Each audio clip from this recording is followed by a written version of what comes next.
All rise. The Honorable Judge Meredith Lane presiding. This courtroom is now in session. Be seated. We are here today in the matter of Harper versus Harper. Ms. Joanna Harper, you are bringing this matter before the court seeking legal clarity and familial truth following revelations from an at-home DNA testing kit. You claim that your grandfather, Mr. Douglas Harper, has maintained two entirely separate families for nearly 5 decades. Is that correct? Yes, Your Honor. I wouldn't be here unless it destroyed everything.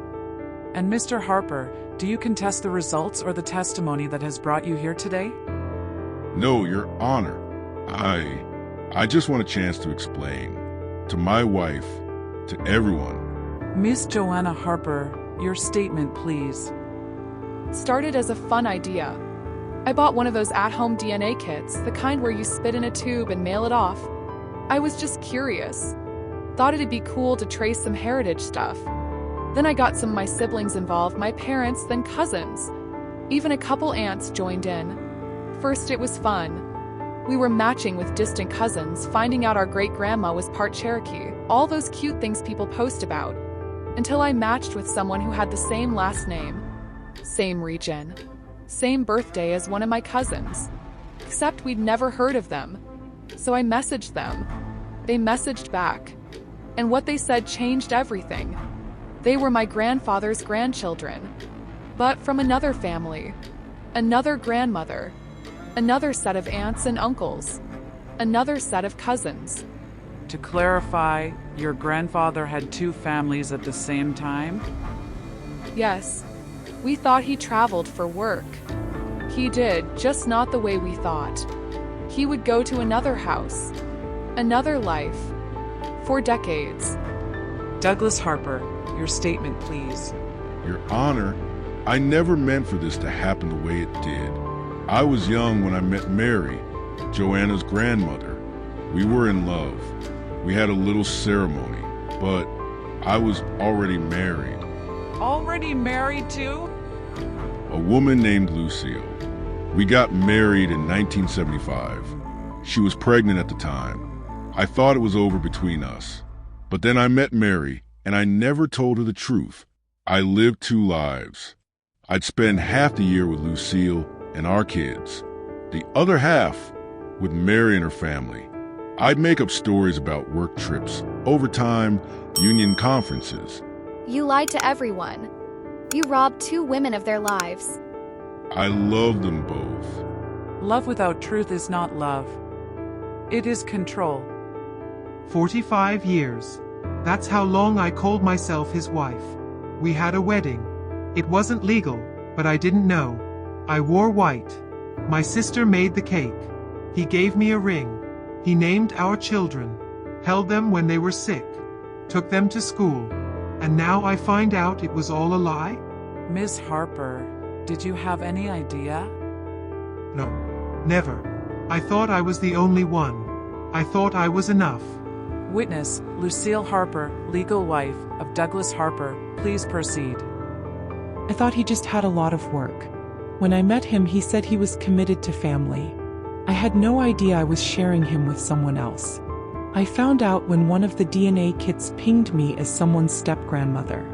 I called him and he didn't even deny it. He just cried. Your Honor, the court has received certified results from the DNA kits submitted into evidence. Proceed. Confirmed. All grandchildren from both families share a 25% DNA match with Mr. Douglas Harper, consistent with direct paternity of both sets of children. Additionally, Mary Harper's marriage to Mr. Harper was never registered. No legal record exists in the county or state. Then what was I, a mistress with a house?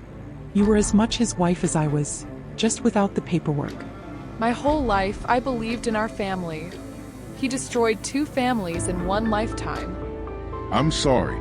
I know that means nothing, but I never stopped loving any of you. And yet you built it all on lies. This court cannot undo years of deception, but we can document the truth. Mr. Douglas Harper, your actions caused irreparable damage to 2 generations. Whether you were trying to preserve love or simply avoid consequences, you robbed both families of consent. To Mary and Lucille, you were both denied the dignity of choice. To Joanna and the grandchildren, you bear the burden of uncovering a truth no one should have had to shoulder. Let this courtroom be a reminder: DNA does not just uncover secrets. It holds people accountable. Court is adjourned. What began with a home DNA test has now broken open a 45-year lie, and two families are left to pick up the pieces. I gave him my whole life. I gave him everything. How do you share 45 years and not know who you're sharing them with? We just wanted to learn more about our roots. We didn't know we'd be cutting them in half. He built a family on top of a lie. 2 of them. I don't know how you come back from that. Turns out my whole life, I'm the child of a woman my dad was never married to. Meanwhile, he's got a second set of kids calling him dad, same birthday cards, same stories, same trips. I messaged one of his other grandkids on Facebook. She's devastated. Said she thought he was the perfect grandfather. They had no clue about us either. DNA is powerful, not just for solving crimes or confirming fatherhood, but for rewriting entire family trees. This case proves that the truth doesn't care if you're ready. It comes anyway. And when it does, the question isn't just who you are, but what you do with the truth. Share your thoughts below. Have you ever discovered a family secret through DNA? Would you rather not know? Bell subscribe for more true cases of identity, betrayal, and the pursuit of truth, only on DNA Unmasked.